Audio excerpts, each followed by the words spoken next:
I like that. I have him in the shop. Oh, sit down. Well, when the last time you cried? Man, I never, probably like 11 years old. I lost the Pop Warner Championship. 4th and 2. That's the last time you cried? Yeah, bro. Like, yeah, that was it. What would you say? Last time I was sad though when my man got 35. That was October 2021. And what do you do with that sadness, typically? I'm more of a realist. I grew up like my mother was a very practical person, so I grew up where like you're born to die. If you make mistakes or you do things, it's consequences. So I've always believed in the cyclical effect of life. You do dirt, you get dirt. But last time I actually cried as a man was definitely, as a boy was 9/11 championship, Pop Warner. Yeah. How do you say you navigate your emotions on a day-to-day being a business owner? I mean, man, everything that I grew up and doing has prepared me for this moment. So for people who know my story, well, I spent 2 years in solitary confinement, right? And like I always say, things are cyclical. And I really believe, man, like life is kind of like a watch. So you go through ups, you go through lows, and you go through kind of being in the middle. And I think once you've identified that enough, you pretty much know where you are, so you know how to identify it. So like, I've been broke, I had a little money, I had a lot of money. And it's the same thing with everything, right? We get those experiences. I think what was that experience like being in solitary confinement? Yeah, being in confinement, but coming out of it though, like what did you take away from that experience? I thought it was one of the greatest experiences I ever had, because when you're in solitary confinement, it teaches you a lot about life. The most important thing it teaches you is that you don't need anyone, right? So we spend so much of our time depending upon other people or chasing things outside of ourselves. And when you're finally able to sit with yourself, it allows you to know that you can live minimally, and people are just an accessory, not a necessity. What were those first few days like? Cool, man. I mean, like, and when I say cool, I'm not saying it in the sense of like it's a fun thing to do, but like I'm big on acceptance. So a lot of people haven't accepted certain things in life. Like I've accepted life, I've accepted death, I've accepted highs and lows. So I got myself there, so I accepted it. So I think you have to find peace in the acceptance, and then that creates solace, right? Yeah. So like, I mean, even if I get shot, I've already kind of figured that out. I don't know. Hopefully I don't get like my head blown off or nothing. But if I like get body shot and I'm bleeding out, I'm comfortable with that, because I know that's a part of life. And more specifically, the days that I was here, I gave it everything I had. You feel me? Yeah. So I think life is really about acceptance. Even as Black people, like we refuse to accept certain truths about life, right? So like, we tend to want to go out in the street and march and think that we're going to change these white folks because we don't accept the way that they've treated us. Well, once we accept that we control our own destiny, we won't even have to worry about accepting how other people treat us outside of that, because we've accepted ourselves. Right. So whenever you haven't accepted a situation, it's typically an external feeling or emotion of you being in denial, you know? Yeah. Denial stands for don't even know it's a lie, bro. Yeah. Yeah, you know, so I don't live in that space. Yeah. Yeah. How do you find that you navigate relationships and being in, because what it sounds like is, transparently, it sounds like you're a bit more removed from your emotions to some degree. Like you're very much so aware of them, right? But there's a level of just being like, whatever happens, right? No. Like, all right, let's think about it like this. So I'm gonna tell you how introspective I am. I have a dog. Yeah. I got a dog during the pandemic. I love my dog, right? But the lifespan of my dog is 8 to 10 years. He 5. And the next 3 to 5 years, he's gonna die. I've accepted that. So if I walk in this room in 3 years and he's dying, I'm not uncontrollably emotional. Yeah. I am sad, but there's a level of acceptance of that. Yeah. The things that are most difficult to digest are the things that you either haven't prepared for or haven't accepted. That's just life. Like when my man got 35, I knew he could get it. And I knew based off of all the shit that we had done and got away with our life that if he got it, we could accept that, yeah. Yeah. What does sadness look like to you though? Walk me through that moment you got that call or you found out that news that he was. Well, I was in the courtroom. He already pleaded, so we go back for sentence. When he sentenced, the judge sentenced him to 35, which he in the Fed, so some months. And the sadness for me wasn't really like, it was more like about a feeling of losing a person that you connected with. You know what I'm saying? So we used to hang out together every day. We had a lot of we had mutual bonds, and those things drew us together. So it was sadness in the loss of the friendship and the relationship, but it was acceptance of that was the flip side of the things that we done. Yeah. Yeah. Take me through that moment when you were 11 and you cried. What was that? I think it was a lack of understanding. But what happened for you to? We went to the game undefeated. You think you go, when you're young, you don't understand, you don't accept. Yeah, hooping. Yeah, no, football. Football. Right?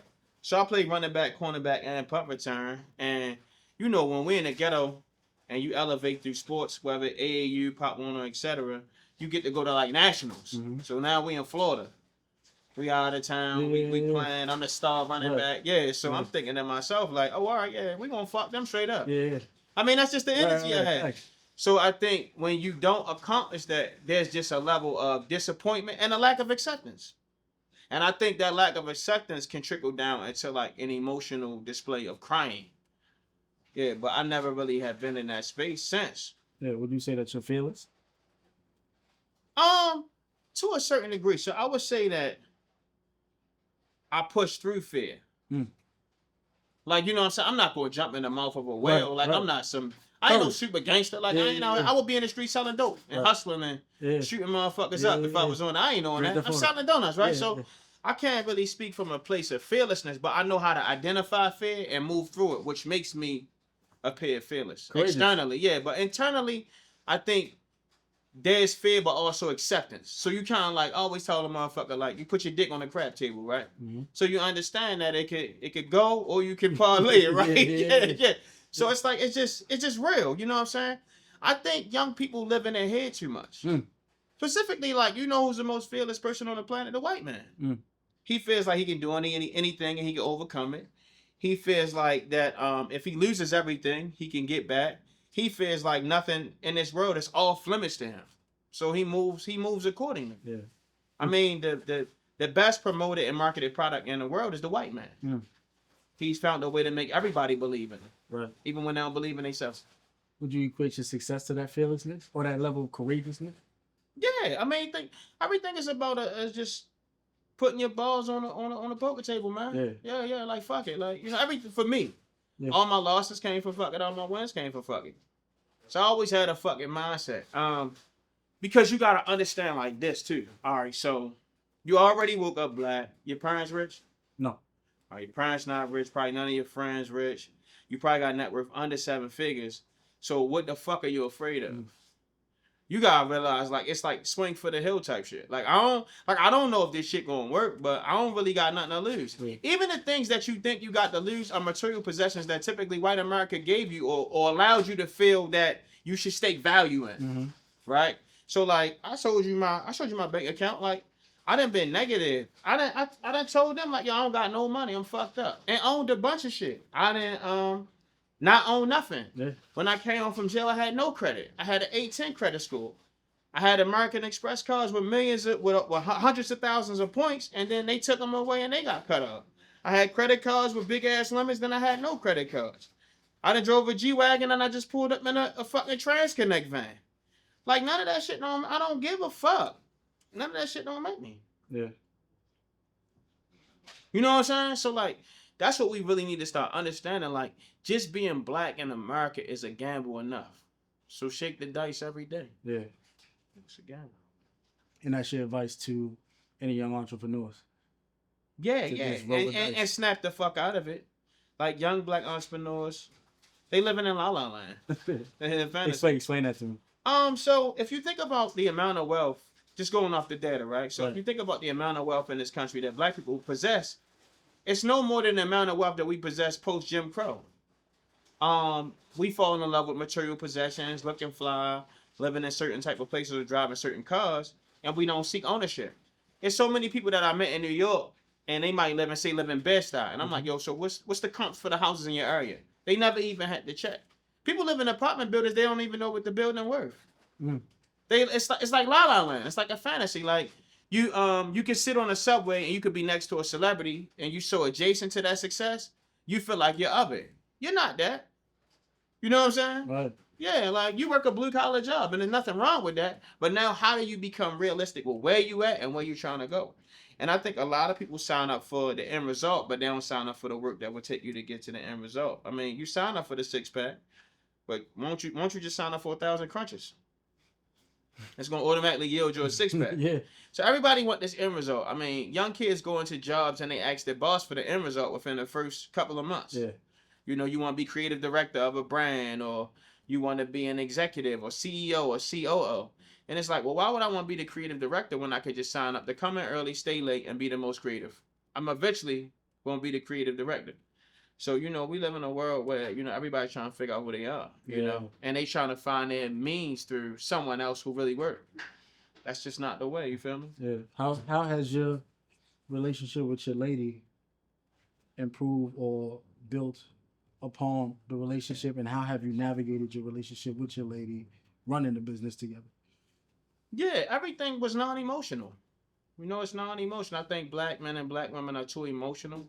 I think once you have a mutual attraction and you have larger macro goal in terms of like how you want to amplify your life or what stage you see your life on, I think you'll pick a better partner. I think we pick partners for shallow reasons, like, you know, how fast your ass is, or, you know, how good your stroke game is, or, you know, how you look, or, you know, and then you gotta realize like, yo, all that shit gonna fade. Now, I ain't saying go out there and get an ugly motherfucker, but I am saying go out there and be more conscious of your personal lifestyle choices and the decisions you want to make as it pertains to you architecting a life. Right. So when it came to the woman that I chose, luckily enough, I got lucky, you know, to be with Zodicia.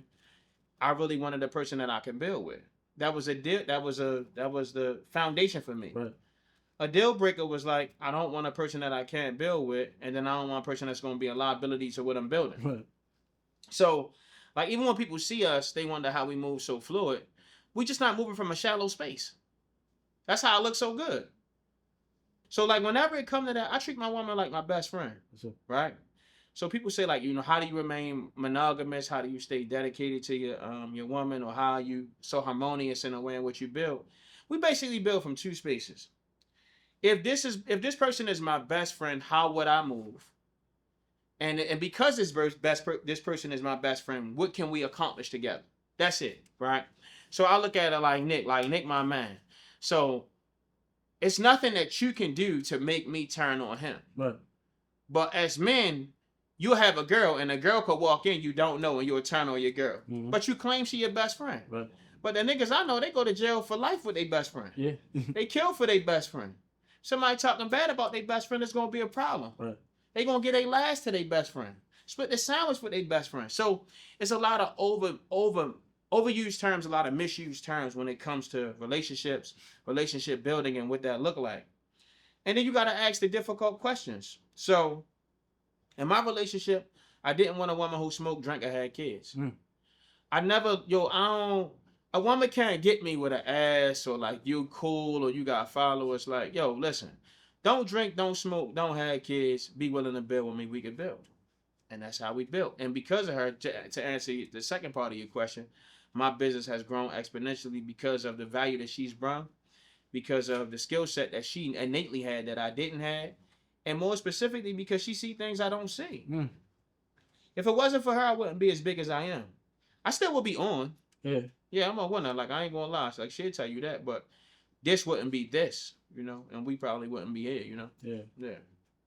The expansion. I think that a lot of times navigating relationships, especially in our communities, the most difficult part, and this is something we was talking about off camera, is not seeing it. And I like, so what is your relationship like with your parents, and what are their relationships like with each other? It's all fucked up. My grandmother left my mother. My grandmother left my mother on the steps of her mother's house. So she was forced to be raised by her grandmother with no connection to her mother. My father had a really strict father who was into the church heavily and into Christianity heavily. And he kind of stirred away from that. And because of that, his dad didn't accept him. And really, he had little to no relationship with his father. He pivoted to crime and drug use. My mother pivoted to just hustling and being a single mom. But there are innate qualities that my parents did give me, like seeing my father never really worked for a white man, you know, and not tolerating bullshit if he did. seeing my mother always having a hustle going on. Those things really help build into the fabric of who I am as a man. So without them, I wouldn't be who I am either, despite like the circumstances or the mishaps that I experienced as a young man. Yeah. But what I would encourage people to do is like you really gotta have your immediate family, but you have to find family in other people, right? People who are like-minded, people who share core values, morals, and characteristics. Yeah. So I've been able to build a secondary family as well of people, that have came and support me and appreciated me and what I bring to the world. Yeah. What's your relationship like with them now? Don't talk to my mother at all. Talk to my father occasionally, but black fathers who don't really support their kids or who weren't there, they come into their life later on, and it's a lot of just trying to make up or fill a void, or they guilt tripping, right? So I'm real transparent with my father. Like, basically, bro, I'm not mad at you for shit. I understand what drug addiction is like because I sold the drugs. If there's any type of way that I can help you out, that's fine. I do like the fact that we got a cordial relationship, but beyond that, ain't nothing shaking. As far as my mother, she got black mother qualities. I ain't gonna put that on all black women, but she got entitlement issues with me. Like, you know what I'm saying? So she kind of feel like, well, I'm your mother, so I deserve this and I deserve that. And I got to a point where I felt like the relationship with me and my mother was solely transactional, and I cut her off. I don't care about that like that's your mother shit. Yeah. I don't care about that like that's your father shit. I feel like at a certain point, your mental health is the most important thing, and people being able to fit into your life and add value is the most important thing. If you can't do that, I don't care. I'm going to cut you off. So I ain't talked to my mother in probably like 3 years. But she stole from me a couple times. Finesse a couple of my cousins, my man. Yeah. So, just being honest. Right. Yeah. How does that make you feel? That's life. She got dropped on the steps by her mother. How can she love when she don't know how to love? She grew up having to make shit shake. I told you my mother was a hustler, right? Yeah. So when you hustle, it's not business, it's a hustle. It's hustle. Day to day trying to make it. I'm never mad at her. I always love my childhood and the things that I experienced. She don't owe me nothing as an adult male. I don't owe her nothing as an adult male. And I wish her well. If I got a call that she died or she was in a hole or something like that, I got some money set to the side to take care of that. Yeah. And it sounds like at your core, you have a level of understanding that allows you to, and again, you said it, but just to emphasize it, it allows you to navigate spaces a lot differently. For me, love is an undying devotion to a person based off of common goals and interests.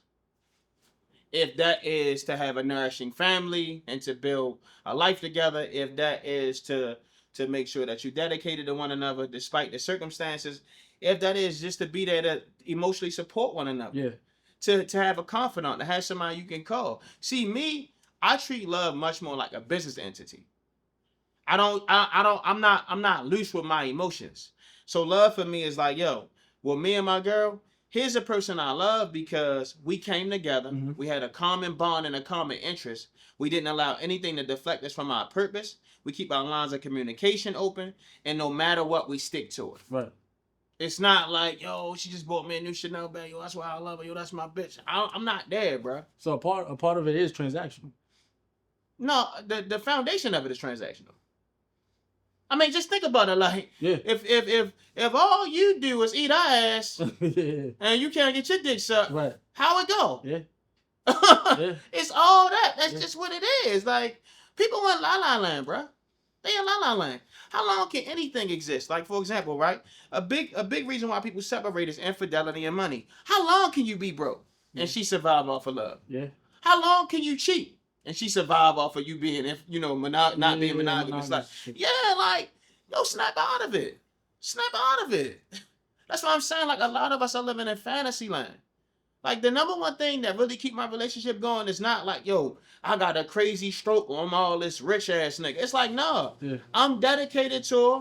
I'm reliable. I'm consistent. I'm going to be there. And I'm sticking to the script that we wrote. Yeah. Not our friends. Yeah. Not my friends. I don't got no, can't no nigga get in my head or none of that. Yeah. Nothing. Yeah. Because you couldn't get in my head about my man. You can't call me and say my man a rat. Let me see the paperwork. I'm not entertaining it.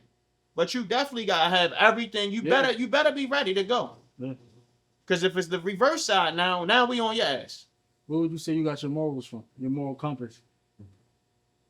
I think my personal morals were a combination of life's experiences, Mm-hmm. my personal opinion and taste, how I viewed myself in the life that I wanted to live, and foundationally, my mother. My mother gave me like the tenacity, like yo, stay at it. Nigga put his hands on you, gotta go. Don't never tell on a nigga. Whatever you did, be responsible for it, right? But then like as I took on those qualities, she didn't teach me to break the law. My mother never like was really with that, right?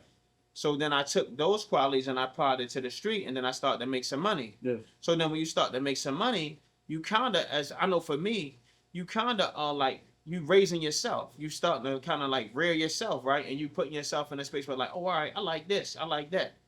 Oh, I like the Polo Mansion. I like, you know what I'm saying? I like the 350Zs. Yeah. Oh, I like the girl with the long wavy hair, like, you know what I'm saying? Right. And you have these experiences, and you need those experiences, and you need those options because they teach you what you like and don't like, right? Like, say for example, we had 2 5-year-old boys right here. We put out a red fire truck and a yellow Tonka truck. You can't determine what they're gonna like. Right. They just like what they like. It was something about walking in Ralph Lauren that just had me in the world. Mm-hmm. It was something about being in Cartier that had me in the world. So me coming from the streets and hustling at a young age, I had exposure to a lot of different worlds, options, and luxuries, and that kind of built my taste, and it built what I knew I wanted my life to look like. But my mom definitely built the values that I wanted to have.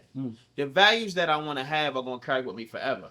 What I want my life to look like will be manifold. It'll always change. Yeah. You know what I'm saying? What a man wants at 82 is not what he wants at 42. Yeah. Unless you have it, right? Yeah. Yeah. So no male mentors, no OGs, just moms.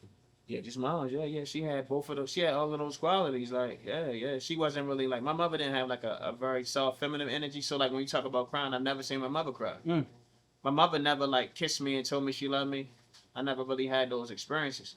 But she was very real about emotion and life and having character and crossing your T's and dotting your I's. And I studied the dictionary when I was young. I used to do 3 dictionary words a day, and then I had to use those words in a sentence. I always had to have my clothes ironed for school. I got up in the morning, I made my bed up, I did my chores on the weekend, and got my allowance. And then I had a really great childhood because I grew up from a space of incentivized learning. Meaning, I'm going to teach you something, you commit to it, you show me that you've done it, and you can get something as a result of that. So I never really got like beatings and all that type of shit. Like I really was just like, I was taught how to be like a mercenary at a young age. Like, yo, get this whole kitchen clean top to bottom. I'm gonna show you how to do it. If you do it, I give you $30. Yeah. So it taught me early the value of discipline and hard work.